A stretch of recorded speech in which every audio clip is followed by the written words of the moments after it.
Welcome. We are learning just one word, Emunah. We're page 50, Ask Without Limitations. With your permission, we're going to dedicate that class לרפואה שלמה, יוסף ישי ben Daniel Miriam, אליהו הנביא ben Tita Esther, רפאל יאיש ben Hana, Laurence Aviva bat Sarah, Caroline Yehudit bat Joël Eliane Sima, Eleni Orna bat Ren Hana, Rachel bat Emilia, and Rabbi Shalom Dovber ben Rachel Beila. Raphaël Chaim Meir ben Simach Hasha. Ask without limitation. Would you like, can I turn also? Sure. Yeah? Thank you. Ask without limitations. How much may a person hope for the best and trust in Hashem? Through an incredible insight on the following pasuk in Tehillim, the Vilna Gaon provides an answer. The pasuk says, You can say in English directly. I swear that I am calm and silenced.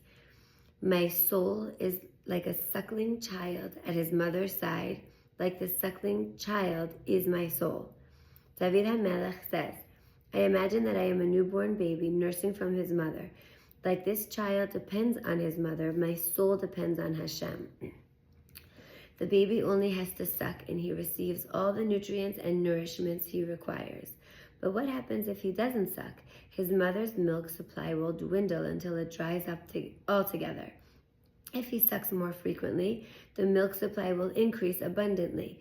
If a mother nurses twins, there will be sufficient milk for both of them. It's the sucking that produces the supply. This is a precise analogy to the Baal Bitachon explains the Vilna Gaon. Emunah and Bitachon, relying on Hashem, produces the abundance. The more we believe in Him, the more we earnestly rely on Him to provide for us, the more He will give us. The bounty the Ribono Shel Olam can give us is endless. But just as a baby who gets his milk from another source, for instance, a bottle of formula, can no longer rely on his mother's milk, we also cut off our supply when we turn elsewhere for our needs. Along these lines, the Chovos HaLevavos writes, in the introduction to Shar HaBitachon. We're going to put on pause just 1 second because here I think there is something very important. Okay, I love the analogy with the nursing mother because we all nursed our kids, more or less, like maybe some of you didn't. But we realize that when we don't nurse, when the baby doesn't latch correctly or when there is no stimulation, right? What happens to the supply of milk? It dries and then you cannot produce milk anymore, right? So basically here, Esther Stern is telling us that the Vilna Gaon teaches us that, and through David HaMelech's Tehillim, that a human being, a Jew, is like a baby with his mother, Hashem, when he has bitachon and emunah. So what are emunah and bitachon? Emunah is faith in Hashem. It's really knowing that Hashem rules the world. And bitachon is trust in Hashem, which means I trust, I know for sure that all he does is for the good, right? So I can know Hashem, I know that Hashem created the world, I can have emunah, but I can lack bitachon. I don't trust that Hashem does everything for the good. Or I'm scared that Hashem doesn't do everything for the good. We all have some lack of bitachon at one point in our life. It happens. Like to want to be in control or to be scared, right? Someone who has total bitachon is never scared because he knows that Hashem always does everything for the good for himself, for the person. So he says basically that the two mammals that enable Hashem to give milk to the baby is emunah and bitachon. If we don't activate those two forces of emunah and bitachon, believing and trusting, then naturally we deplete ourselves from what he has to give us. He cannot act for us if we don't believe in him and if we don't trust in him.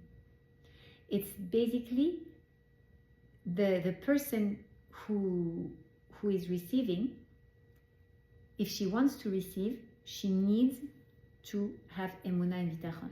If she doesn't have Emunah and Bitachon, and if she doesn't show it or use them in her daily life, she cannot expect Hashem to give her anything. Because this is just like a mother's breast that would dry up because the baby is not sucking. It's a great comparison. Yeah. And it shows us how we have to show Hashem. And how do we show Hashem that we have Emunah and Bitachon? By the way we behave. I have Emunah in Hashem, meaning I recognize Hashem. He created everything. So I acknowledge that everything comes from HaKadosh Baruch Hu in every step of the way. And then I have Bitachon, meaning I trust you. I trust. I know HaKadosh Baruch Hu. I place Hashem in front of me in everything I do. I was giving the example in the previous class of some friends of mine who unfortunately went through very difficult nisyonot with their husbands, respective husbands, who got sick with a disease. And right away they said, listen, Hashem, you want something from me, you want me to be closer to you. I will be closer to you. I will do your will. I will do your ratzon. I will do this. I will do that. But you put Hashem in front of you. And when you put Hashem in front of you, this is when you feel stronger. Because imagine, I was telling Regine, who has some kids who are not home anymore, how is it for your kids when they come back home? She said, it's delicious. It's the most precious moment. They feel finally home, it's a feeling of being serene, feeling like when you feel at home, it's like you can let go of everything. You know that you can trust this place. It's a safe place, right? So it's the same with a person who has bitachon in HaKadosh Baruch Hu. Having bitachon is placing yourself in the hands of Hashem. It's going back home to your Father. You feel totally serene. You don't have to take care about anything. Even your laundry, you know your mom is going to take care. You don't even have to, when you study abroad and you come back home and you come back with your laundry bag dirty, you know that you're going to be able to have a good food ready. You don't have to worry about anything. You don't have to take care about anything because you know your parents will provide for you when you get home, right? It's exactly the same with us. When we place ourselves in the hands of HaKadosh Baruch Hu, it's as if we were telling him, listen, I'm home. I know I don't have to worry about anything. I still have to do my ishtadlut, of course, my efforts. But the truth is that everything is in your hand. And when you do that, this is when you activate the breast that will give you the milk. It's very powerful. I like that image of coming. I like that. So the Chovot HaLevavot is a book that means the duties of the heart.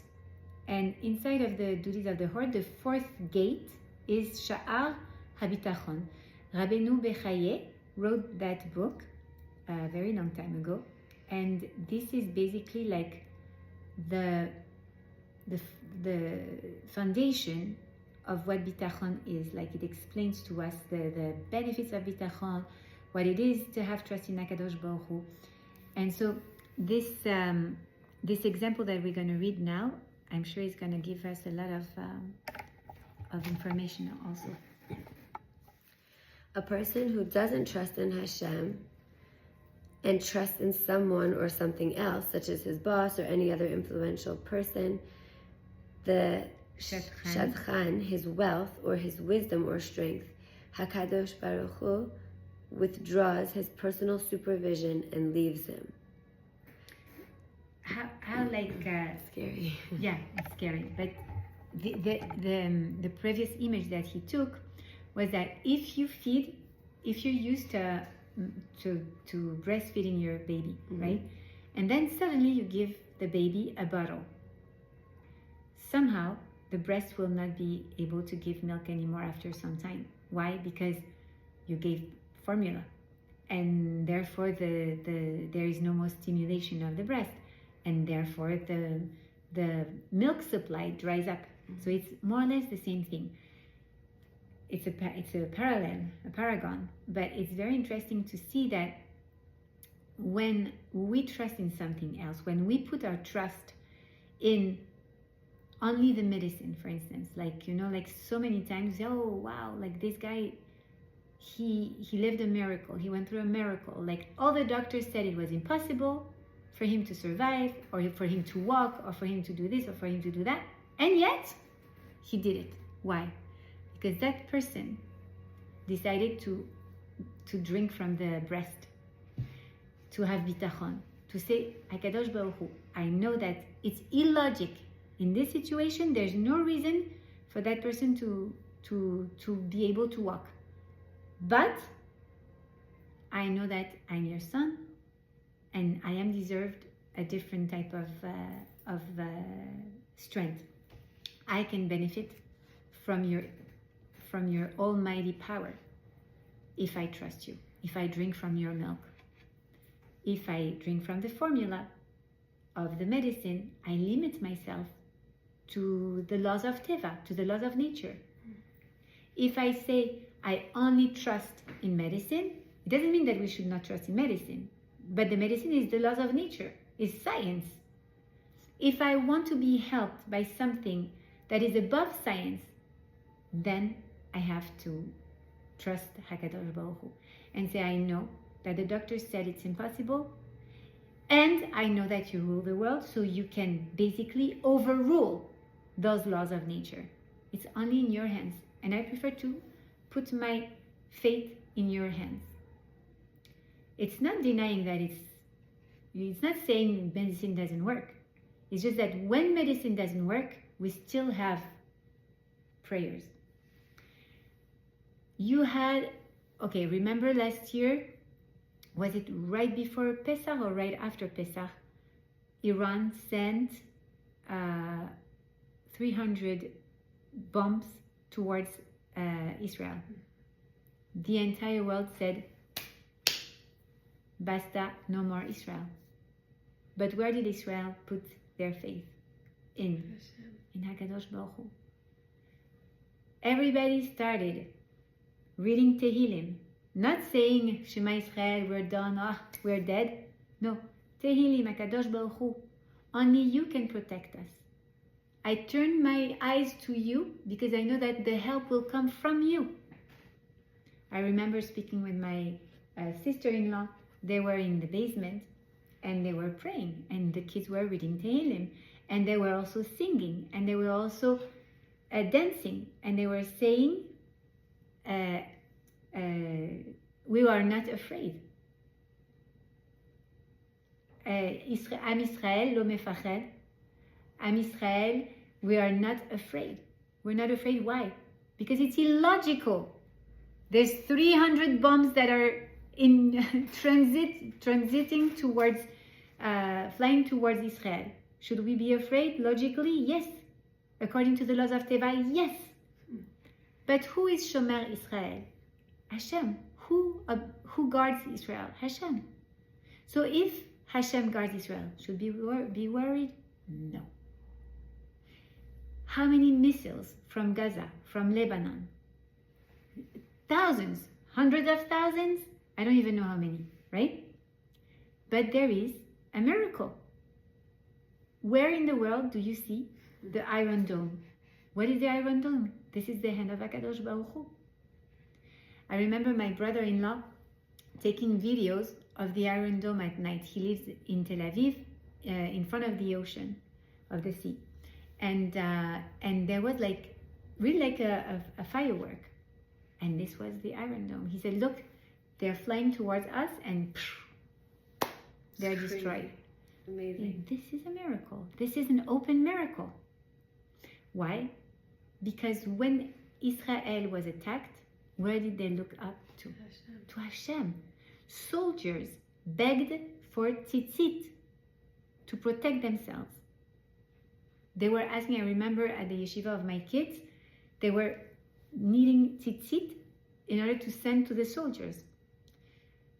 Look at that Keith Siegel, one of the hostages who was freed 2 weeks ago or 10 days ago? 2 weeks ago. He came out and they asked him, what do you want? He said, I want a cup of kiddush and chalot. Why? I want to thank HaKadosh Baruch Hu. I want Shabbat. I want spirituality. I want to thank Hashem. Another one said, I want to put tefillin. Do we understand that they saw in the darkest place who rules the world and where did they place their faith? In Hashem. Amazing, because the opposite could have happened. They could say, how did I end up in this situation to begin with?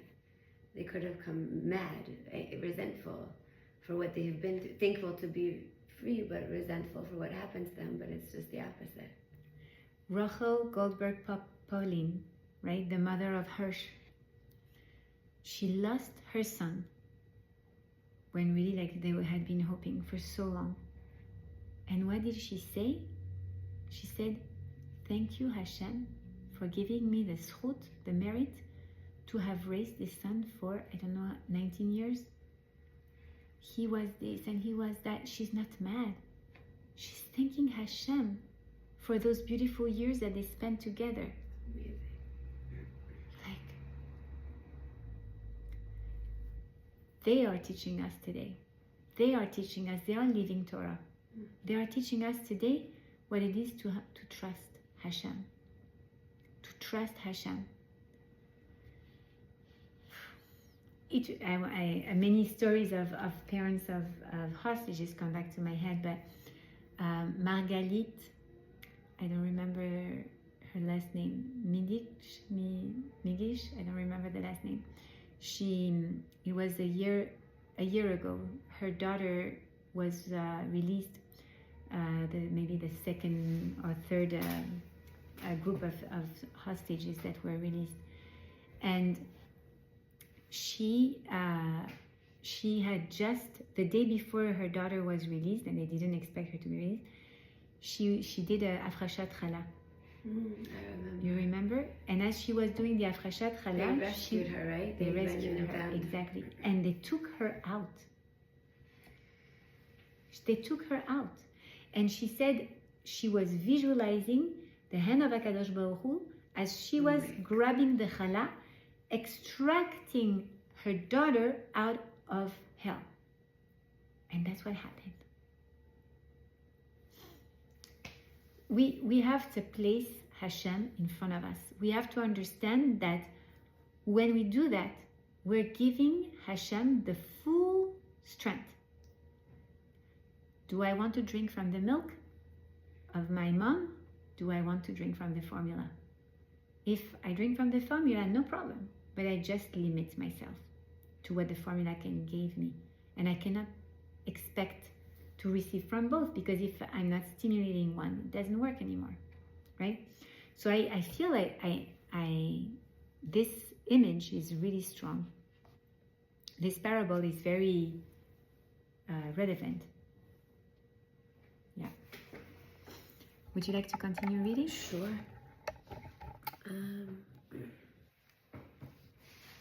This point should come as no surprise. This point should come as no surprise, as the Torah carries Hashem's warning to us in Parashat Bechukotai.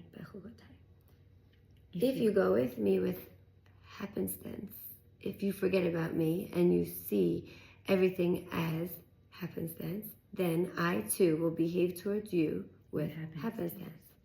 Rabbi Ephraim Wachsman of Muncie explains that as soon as a person's emunah and bitachon in Hashem wavers, he automatically places his trust in someone or something else. That is dangerous because it means that he has stopped sucking. If he stops sucking, then his milk supply dries up. This is not a punishment for lacking emunah. It's the natural consequence. When you stop drawing from the unending heavenly supply, the system collapses. Where there's no demand, there's no supply. A person fixes his own destiny by the measure of bitachon he has. If he sincerely believes in the innermost depths of his heart that Hashem will provide for him, Hashem will provide for him. I am Hashem your God. Open your mouth wide and I will fill it. Open wide your mouth means asking Hashem for all our heart's desires without restriction and believing with certainty and confidence that He will give it to us. Then, says Hashem, I will fill it. When we make ourselves into a receptive vessel, Hashem fills up that vessel. We receive all that we believe He will give us, even when it seems impossible. Wow. That's so powerful. Really so powerful. Basically, what do we do when we open our mouth wide? We create a kli, a recipient. A recipient to receive and for Hashem to give. Because there cannot be any giver without a recipient, without a receiver, right? So many times we say, I don't understand why Hashem abandoned me, why He didn't do this for me, why He didn't give me. But did you create the kli to receive? Because He cannot give you, even if He wants. For instance, you tell me, okay, Esther, give me some water. Okay, I'll give you some water. Where are you going to put it? Where are you going to put it? You have to have a cup. You have to hold your hands in a recipient form. You have to hold it. Otherwise, I can give as much water as I want, but you're never going to receive it.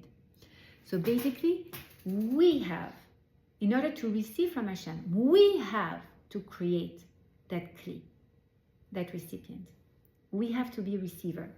And for that, it means believing in Him and having bitachon. This is what creates our recipient. You still have time? I'm going to take a picture of this page. Sure. Yes, I have something. Yeah, it's really great. Should I continue? Sure. Be solely dependent on Hashem. The Nesivot Shalom brings a beautiful mashal from the Midrash Shocher Tov on the verse, My God, in you I have trusted, let me not be shamed. Depending on the king, a mashal. A wanderer once came to the city of his king and lodged outside the palace gates. The king's guards found him and began to beat him. He told them, Don't hit me, I belong to the king's household. They looked at him in disbelief, but they decided to wait until the morning so they could speak to the king. They led him to the king and told him that the man claimed to be a member of the royal family. The king asked him, Do you know me personally? He answered honestly, No. So how can you belong to my family? The man answered, I am not part of your household, but I am one of your loyal subjects in your kingdom, and I rely on your kindness. The king turned to the guards. This man depends on me. Leave him alone. That is what David said to Hashem. My God, I am relying on you. Don't let me be shamed. It's clear from this midrash that the commoner had no reason to count on the king's favor, but the king was impressed when he saw the earnest respect and sense of reliance his subject had for him, and for this alone he was prepared to help him. The Nesivot Shalom explains that when a person sincerely believes that Hashem will certainly help him because he is relying solely on Him, then he forces Hashem to help him. He transforms himself into a dependent son of Hashem. With such bitachon, there are no inspections. The palace gates are immediately opened wide. All the locked and bolted Sha'arei Shamayim are accessible, and we are brought with priority treatment straight to the king. We need only say, Father, let me not be ashamed, for I take refuge in you. And automatically Hashem assumes responsibility. Rabbi Elimelech Biderman uses a wonderful mashal to illustrate how relying on Hashem guarantees our salvation. Two people stand in close proximity on the sidewalk of a busy street. One is a young businessman who is waiting to meet his partner, and the other, an elderly gentleman, is waiting for a lift. The old man, seeing no bench in sight, leans on the young man for support. Several minutes pass, and the young man sees his partner waving to him. Will he rush away and let the old man topple over? he would have to be pretty ruthless to do so. If we lean on Hashem for support, he has no choice. He must help us because he surely won't let us topple over. Interesting. Definitely. Like, if a son calls his dad for help, will his dad tell him, I'm sorry, but I'm not going to help you? Of course not. So it's so important to realize that when we rely on Hashem, when we tell him, you know what, it's your, somehow like, I'm dependent on you. I trust you 100%, but you have to deal with this problem for me. When you put Hashem in charge of you, then he takes care of you. So it's very important when we communicate with him to let him know, you know, for instance, like, I don't know, like put a little coin in the tzedakah and say, I have so many problems. Hashem, by the merit of this tzedakah, I put all those problems in your hands. You solve them for me, because I don't know what to do with it.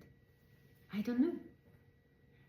Somehow, you know, it's like as if you had like a heavy file and you don't know what to do with it. You throw it towards someone. He's going to catch it. Hashem will never let your file fail. He will always be there. And that's very important to remember. Whenever we feel like, you know, like we have things in our lives that are so challenging, so uncertain, so difficult, and even for the things that are not so difficult. Hashem, I rely on you. I trust you. I know you're in charge of everything, so you help me with that. I don't know. You can really like let go. And somehow this is the way that we give him full power of action in our lives. So it's very, very important.